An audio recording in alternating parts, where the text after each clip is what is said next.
The Great Hall of the Galactic Council was silent as Ambassador Linda Hayes stood alone in the center of the chamber. 12 different alien species looked down at her from their elevated seats, their eyes filled with disgust and contempt. She was the only human in a room designed to make her feel small and insignificant. Hi. Arbiter Zethros, of the Volanthi, rose from his throne. He was tall and thin, with pale blue skin and 4 eyes that blinked one at a time. His voice echoed through the chamber like thunder. "The Council has reached its decision," he announced. "By unanimous vote, humanity is hereby banished from all civilized space. You have 60 cycles to remove every human from Council territory. After that time, any human vessel found in our space will be destroyed without warning." Linda felt her heart sink, but she kept her face calm. She had expected this outcome, but hearing it spoken aloud still hurt.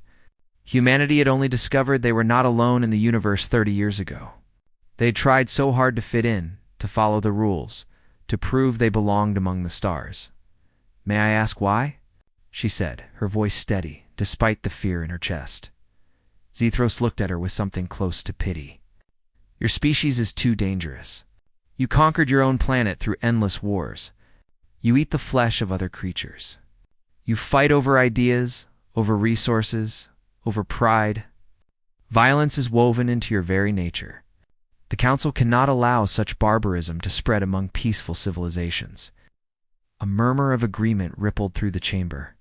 The insectoid cricks clicked their mandibles in approval. The amphibious drell bobbed their heads. Even the gentle Moroth, who preached peace above all things, nodded their agreement. Linda wanted to argue. She wanted to tell them that humans were more than their worst impulses. They were also artists and dreamers, builders and healers. They had come to the stars hoping to learn and grow, not to conquer, but she could see in their eyes that nothing she said would change their minds. They had already decided what humans were. They would not listen to anything else. She bowed her head slightly and left the chamber. Without another word, Admiral Kevin Marshall was waiting for her aboard the starship Resolute. He was a tall man in his 50s, with gray hair and tired eyes that had seen too much. When Linda told him the verdict, his face showed no surprise. "I figured as much," he said. "The question is, what do we do now?" They gathered in the ship's conference room with the senior staff. Dr. Patricia Cole, chief scientist, brought up maps of known space on the holographic display. The blue regions showed Council territory, vast and sprawling across thousands of star systems. The tiny green dots were human colonies, 17 in total, scattered like crumbs across a giant table. 2 billion people, Patricia said quietly. That's how many humans live in Council space. "We have 60 days to move all of them. Move them where?" asked Commander Stephen Park, the ship's tactical officer. "Every habitable system is claimed by one Council species or another." Kevin studied the map for a long moment. Then he pointed to a dark region at the edge of known space. "What about there?" Patricia's face went pale. "The Terminus Expanse?" "Kevin, that's suicide. Every species that has tried to colonize that region has failed. The radiation storms alone would kill us within a year." "The Council calls it the graveyard of ambition," Linda added. "They say the space itself is poisoned." Kevin nodded slowly. "I know what they say. But think about it. The Council won't follow us there. They're too afraid. And if there's one thing humans are good at, it's surviving in places that should kill us." The room fell silent as everyone considered his words. It was a terrible plan, full of risk and uncertainty. But it was also their only option. "Send word to every human ship, every colony, every station," Kevin said finally. "Tell them we're not going to scatter and die like the Council expects. We're going to build something new. Something that belongs to us." The Great Exodus began 3 days later. Cargo ships that had once carried trade goods now ferried families with whatever possessions they could carry. Military vessels escorted civilian transports through Council space. Where patrol ships watched with barely hidden satisfaction, Linda coordinated the evacuation from the Resolute, working 18-hour days to ensure no one was left behind. She saw families torn apart as some chose to stay behind and take their chances hiding among alien populations. She saw children crying as they left the only homes they had ever known. She saw old people who refused to leave their farms, their shops, their memories. The hardest moment came when she received a transmission from the colony on Verdant. 3. Governor Samuel Price appeared on the screen, looking exhausted but determined. "We've got 300,000 people here," he reported. "The council gave us priority evacuation because this system is close to Valenthi territory. But Linda, we don't have enough ships. We're going to have to leave some people behind." Linda closed her eyes. "How many?" 20,000. Mostly elderly and sick.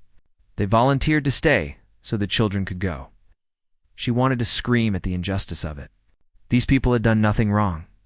They had followed every rule, respected every law, and still they were being thrown away like garbage. "Get everyone you can on those ships," she said. "We'll figure out the rest." Admiral Marshall found a solution. He stripped every non-essential system from the military vessels, converting weapons, bays, and cargo holds into makeshift passenger compartments. It was cramped and uncomfortable, but it meant no one had to be left behind. The last human ship crossed out of council space on the 58th day, 2 days ahead of the deadline. Behind them, the gate network closed, sealing them off from everything they had known. Kevin stood on the bridge of the Resolute as they entered the terminus expanse for the first time. The space ahead was dark and strange, filled with swirling clouds of radiation and the distant glow of unstable stars. Sensors showed wormholes appearing and disappearing at random, creating patterns that made no logical sense. "It's beautiful," Patricia said softly, in a terrifying kind of way. Kevin nodded. He thought about the 2 billion souls depending on him to find them a new home. He thought about the council members who had condemned them to die in this wasteland. He thought about his own children, grown now and somewhere in the fleet behind him, trusting him to keep them safe. "Send a message to all ships," he said. "Tell them we've arrived. The hard work starts now." Linda joined him at the viewport, watching the strange lights of their new home. "Do you think we can really survive out here?" she asked. Kevin was quiet for a long moment. Then he turned to look at her with eyes that held something she had not seen in weeks. Hope. "We're human," he said simply. "Surviving is what we do." The fleet pressed forward into the unknown, leaving behind a galaxy that had rejected them. They did not know what waited ahead. They did not know if they would live or die. But they knew one thing for certain. They would never beg for acceptance again. Whatever future they found, they would build it themselves. 15 years had passed since humanity entered the terminus expanse, and the universe would never be the same. Governor Samuel Price stood on the observation deck of New Chicago, the capital city of what was now called the Terran Sovereignty. Below him stretched a metropolis of 12 million people, with towers of steel and glass reaching toward a purple sky. 3 moons hung above the horizon, casting silver light across streets filled with life and energy. The council had called this world uninhabitable. Their surveys said the radiation was too strong, the atmosphere too thin, the soil too poisonous for any civilization to take root. But they had never met humans before. They did not understand what desperation and determination could accomplish. Samuel remembered the early days, when everything seemed impossible. The radiation storms that swept across the planet every few weeks, killing anyone caught outside without protection. The strange predators that hunted in the darkness, creatures with too many teeth and no fear of fire, the crops that died season after season, until Patricia Cole figured out how to modify Earth. Seeds to survive in alien soil. So many had died in those first years. Samuel kept a memorial in his office with their names. Thousands of them. Ordinary people who gave their lives so others could live. He never wanted to forget the price of survival, but humans were stubborn. Where other species would have given up, they adapted. They built underground shelters to escape the radiation. They learned to hunt the predators and turn their hides into armor. They dug wells and built greenhouses, and slowly, painfully, turned a hostile rock into a home. Christina Bell knocked on his door and entered with a tablet in her hands. She was his assistant now, a young woman who had been born in the expanse and knew no other home. Her generation was different from those who remembered Earth and council space. They were harder, sharper, and completely unafraid. "The latest census is in," she reported. 420 million citizens across 37 worlds. Industrial output is up 18% this quarter. The new shipyard over Proxima 7 will be operational within 6 months. Samuel took the tablet and scrolled through the numbers. When they first arrived, they had barely 100 ships and the clothes on their backs. Now they had a fleet, an economy, and a civilization that was growing stronger every day. "What about the Coal Institute?" he asked. Christina smiled. "Dr. Nathan Cole says he is ready to present his findings to the full council." "He thinks he has figured it out?" Samuel felt his pulse quicken.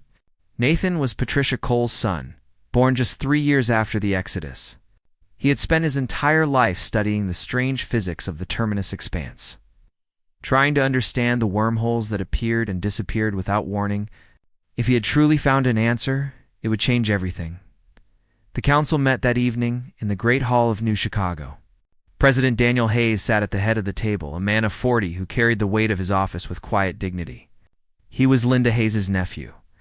Orphaned during the early years when a radiation storm caught his parents outside the shelters, Linda had raised him as her own, teaching him everything she knew about diplomacy and leadership. Admiral Kevin Marshall sat to his right, old now, but still sharp. He had led the Exodus and spent the years since building a military force that could protect their people from any threat. His hair was white and his face was lined with age, but his eyes still burned with the same fire that had brought them through the darkness. Nathan Cole stood before them, a young man with his mother's intelligence and his father's courage. He had dark hair and nervous hands that never stopped moving. "The wormholes are not random," he began, pulling up holographic displays of the expanse. "For years, we assumed they were natural phenomena, just strange quirks of this region. But I have found patterns, mathematical structures that could not occur by chance." He showed them diagrams and equations, most of which only Patricia truly understood. But the conclusion was clear even to those without scientific training. "Someone built this network," Nathan said. "Millions of years ago. Civilization we have never encountered. Created a transportation system that makes the Council's gate network look like a child's toy. The wormholes connect to each other, and with the right technology, we can stabilize them and use them ourselves." The room erupted in questions. How long would it take to develop this technology?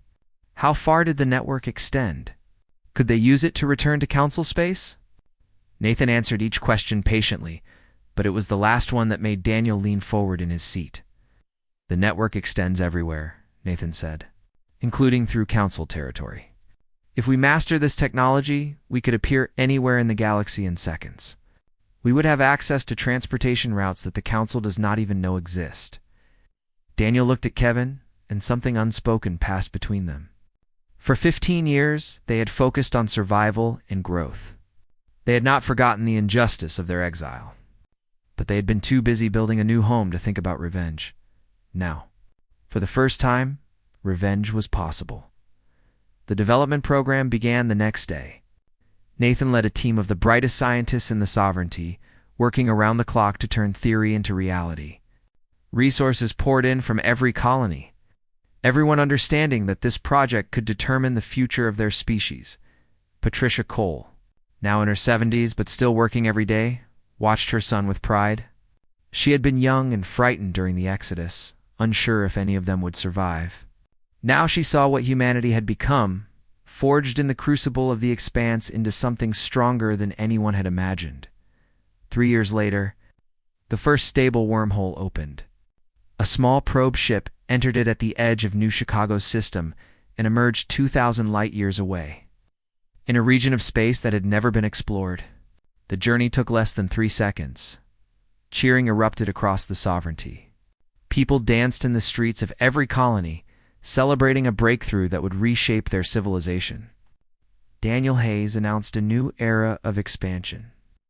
With dozens of exploration teams dispatched to map the ancient network, but not everyone was celebrating.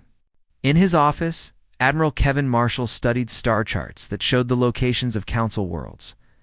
After 15 years of building and preparing, they finally had the power to challenge those who had cast them out. "Not yet," he whispered to himself, looking at the distant stars of his former home. "But soon." He thought about the High Arbiter who had condemned them. He thought about the council members who had voted for their extinction. He wondered if any of them ever thought about the humans they had sent to die in the graveyard of ambition. They would think about them soon enough. In the depths of the expanse, humanity continued to grow and evolve. The children born here were different from their parents and grandparents. They had never known the comfort of council space or the peace of Earth. They knew only struggle and survival, and it had made them into something the galaxy had never seen before. The council had tried to destroy humanity by casting them into the void. Instead, they had created their own worst nightmare.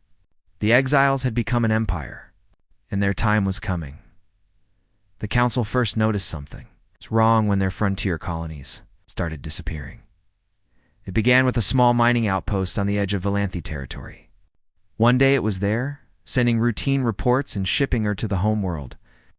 The next day, there was only silence. A patrol ship investigated and found empty buildings, abandoned equipment, no sign of the 3,000 workers who had lived there. High Arbiter Zethros demanded answers, but none came. More colonies vanished over the following months. A farming settlement in Drell space, a research station orbiting a Crix world, a trading post that served multiple species. Each time, the pattern was the same. No warning, no distress calls, no bodies, no explanations. The council convened an emergency session. Species that had not spoken to each other in centuries now sat together, united by fear. "We are being hunted," declared Ambassador Moreth of the Peaceful Moreth Collective. "Something is taking our people and we cannot stop it." The Crix representative clicked his mandibles nervously. "Our soldiers have found nothing. Whatever is doing this moves like a shadow. It leaves no trace." Theories spread like wildfire through council space. Some believed an ancient enemy had returned, the mysterious force that the founders had warned about in their oldest texts. Others thought a new predator species had emerged from unexplored regions of the galaxy. A few even whispered about ghosts and curses. Supernatural explanations for events that defied logic. No one suspected the truth. No one thought about the humans they had banished 17 years before. Deep within council space, far from any patrol route, Commander Lisa Grant guided her stealth cruiser Phantom through another successful mission. Her ship was a marvel of sovereignty engineering, designed to be invisible to every sensor the council possessed. She had been operating behind enemy lines for 18 months, and not once had she been detected. Her crew worked in silence, efficient and professional. They had trained for years for this kind of operation, learning to move unseen and strike without warning. Every one of them had volunteered for the mission, knowing the risks and accepting them. "That is the last transport away," reported her first officer, Christopher Barnes. He was a large man with gentle eyes, the kind of person who looked like he should be teaching children rather than commanding special operations. But Lisa had seen him in combat, and she knew there was no one better. "How many this time?" she asked. "Out. 12,000. Men, women, and children." Christopher paused, and his voice grew heavy. "Some of them have been in captivity since before the Exodus, Lisa. They did not even know that the sovereignty existed." Lisa nodded slowly. This was why they were here. Not for revenge, not for conquest, but for rescue. Across council space, tens of thousands of humans had been captured before the Exodus and sold into slavery. The council officially banned slavery, of course, but they looked the other way when the slaves were human. After all, humans were barely people at all. The sovereignty had sworn to bring them all home. It was a promise Daniel Hayes had made on the day he became president. And it was a promise he intended to keep. The rescued humans were being taken to settlement, ships hidden in the outer reaches of council space. From there, they would travel through the wormhole network to the sovereignty, where new homes waited for them. Many were sick or injured from years of hard labor. Some were so traumatized that they could barely speak. But they were alive, and they were finally free. Lisa allowed herself a moment of satisfaction before turning her attention to the next problem. Her intelligence officers had intercepted communications that troubled her deeply. "Show me," she ordered. The main screen flickered to life, displaying decoded transmissions from Council Military Command. The messages spoke of a massive fleet being assembled, ships from every member species gathered together for a single purpose. They are calling it Operation Cleansing Light, Christopher explained. The Council has decided that the disappearances are connected to the humans they exiled. They believe we somehow survived in the Expanse and are now conducting raids on their territory. They are right, Lisa said dryly. Yes, but they do not know how we survived or what we have become. They think we are desperate refugees conducting hit-and-run attacks. Christopher pulled up more data. They are assembling over 2,000 ships, the largest fleet in Council history. Their target is the Terminus Expanse. Lisa felt cold spread through her chest. 2,000 ships was more than the Sovereignty's entire navy, even with their superior technology and knowledge of the wormhole network. Such a force could overwhelm them through sheer numbers. When? She asked. 18 months, maybe less. She opened a secure channel to Sovereignty Command, using a wormhole relay that allowed instant communication across thousands of light years. Within minutes, she was speaking directly to President Daniel Hayes. He listened to her report without interruption, his face growing darker with each detail. When she finished, he was silent for a long moment. "Bring your people home, Commander," he finally said. "All of them. The rescue operations are suspended until further notice." "Sir, there are still thousands of our people out there." "I know." His voice was heavy with regret. "But I cannot protect them if the Sovereignty falls." "We need every ship and every soldier for what is coming," Lisa understood, even if she did not like it. She had seen the fleet numbers, done the calculations. The Council was coming for them with everything they had. "What are we going to do?" she asked. Daniel looked directly into the camera, and for the first time, she saw something other than the careful diplomat who had led them for the past decade. She saw the man who had been orphaned in a radiation storm, who had grown up in the harshest environment imaginable, who had clawed his way to leadership through talent and determination. "We are going to show them exactly what humanity has become," he said. "They wanted to destroy us. They failed. Now they will learn what it costs to make enemies of the human race." The transmission ended, and Lisa sat alone on her bridge, thinking about what was coming. War on a scale that humanity had never seen. A battle for survival against enemies who outnumbered them 10 to 1. She thought about her crew, volunteers all, who had followed her into the heart of enemy territory. She thought about the rescued slaves, finally free after years of suffering. She thought about the children of the Sovereignty. Born in the Expanse and knowing no other home, they were all depending on her to get them through this. Depending on the fleet, depending on President Hayes and Admiral Marshall, and everyone else who stood between them and destruction. She turned her ship toward home. The Shadow War was over.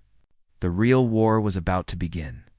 The Council fleet emerged from their gate network, expecting to find scattered refugees barely surviving in a hostile wasteland. What they found instead stopped them cold. Admiral Zethros, the younger, commanded the armada from his flagship Eternal Justice. He was the son of the High Arbiter who had banished humanity 17 years before, and he had grown up hearing stories about the violent, primitive species that had been expelled from civilized space. He expected this mission to be simple: find whatever remained of the humans, destroy them completely, and return home as a hero. 2,000 ships stretched behind him in perfect formation. The Lanthe cruisers with their elegant designs and powerful weapons. Crick's swarm carriers, each holding hundreds of smaller attack craft. Drell battleships, slow but nearly indestructible. Moreth medical vessels, following at a safe distance to treat the wounded. It was the largest military force assembled in Council history, gathered for a single purpose. "Admiral," his tactical officer called out, "You need to see this." The main view screen changed to show sensor data from the Terminus Expanse ahead. Zethros felt his four eyes widen in shock. The space that should have been empty blazed with activity. Massive stations orbited worlds that Council surveys had declared worthless. Ships moved in organized patterns between installations that covered entire moons, and rising to meet his fleet was a force that matched his own ship for ship. "That is impossible," Zethros whispered. They were exiled with barely 100 vessels. Where did all this come from? Before anyone could answer, a transmission cut through all frequencies.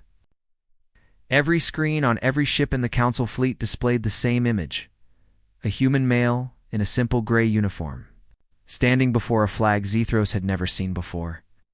"Admiral Zethros," the human said calmly, "I am President Daniel Hayes of the Terran Sovereignty. Your fleet has entered our territory without permission.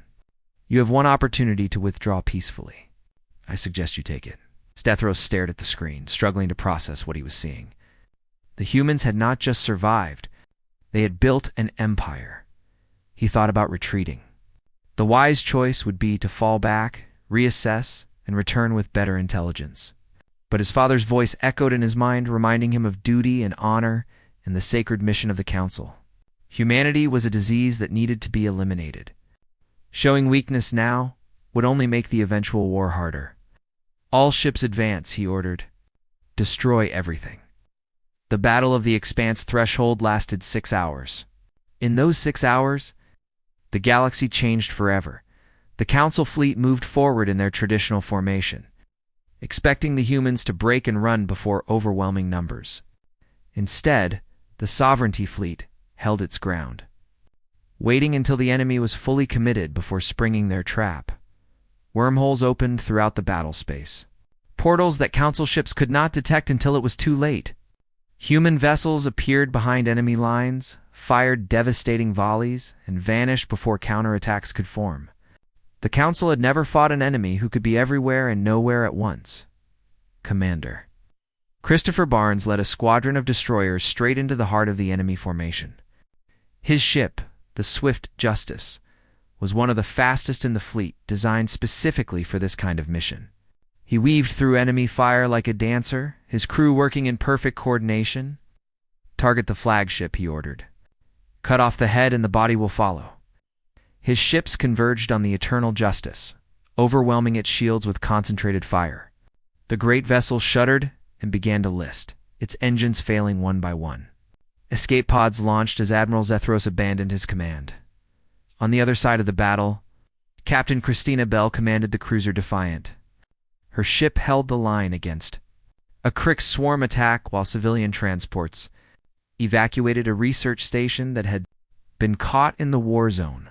"Cannot hold much longer," her weapons officer shouted over the noise of combat.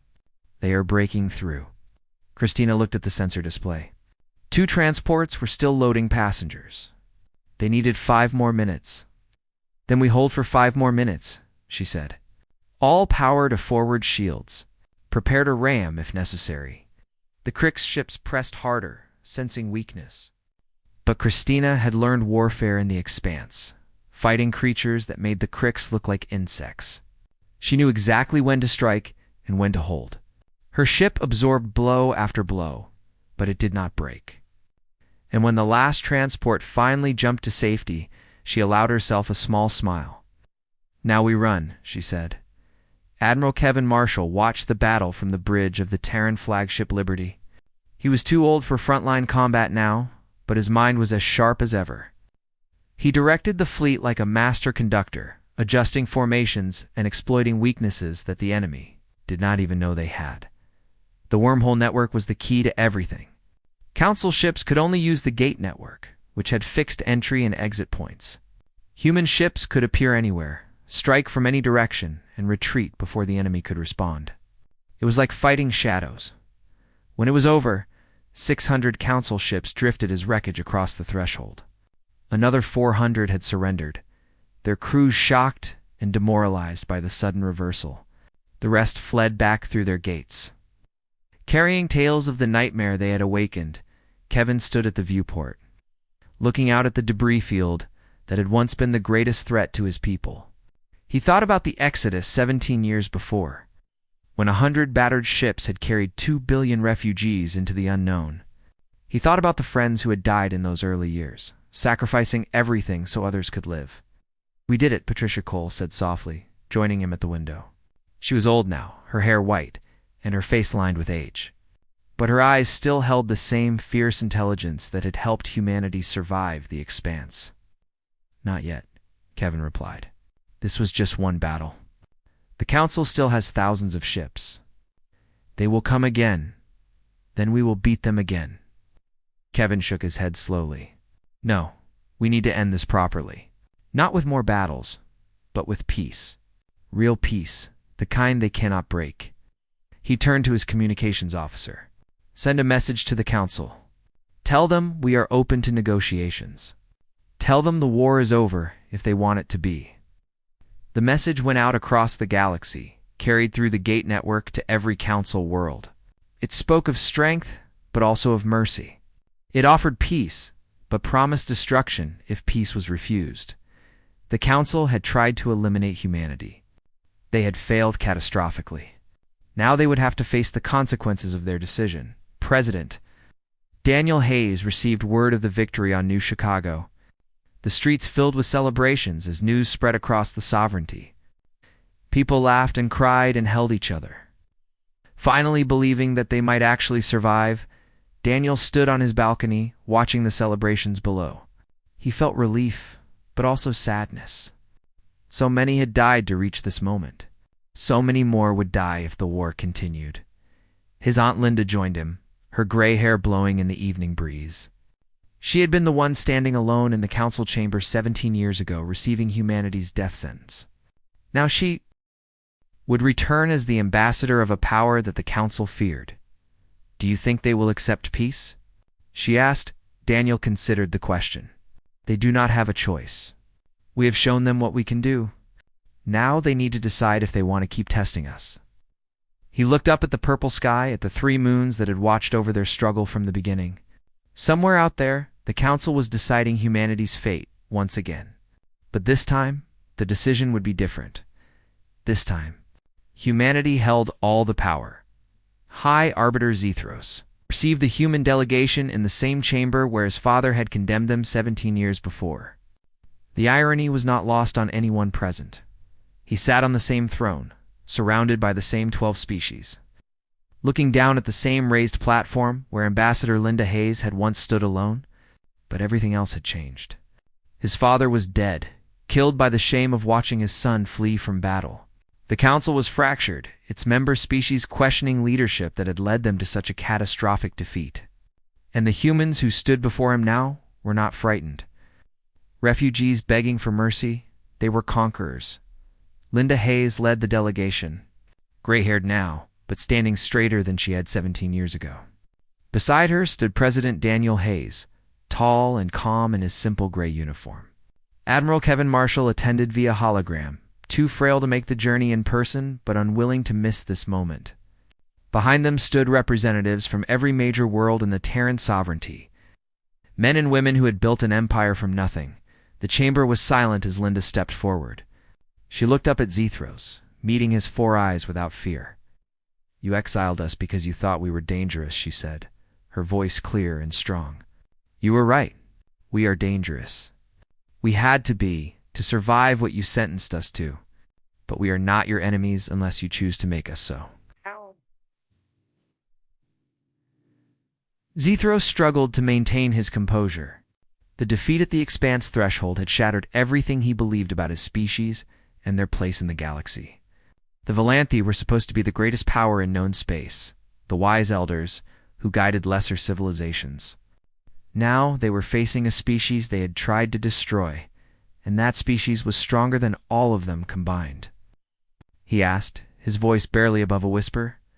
Daniel stepped forward, standing beside his aunt. We want recognition of our sovereignty. Every world we have settled in the terminus expanse belongs to us, without question or challenge. We want the return of all humans still held in your territory. Every slave, every prisoner, every person you took from us before the Exodus, and we want seats on this council with full voting rights.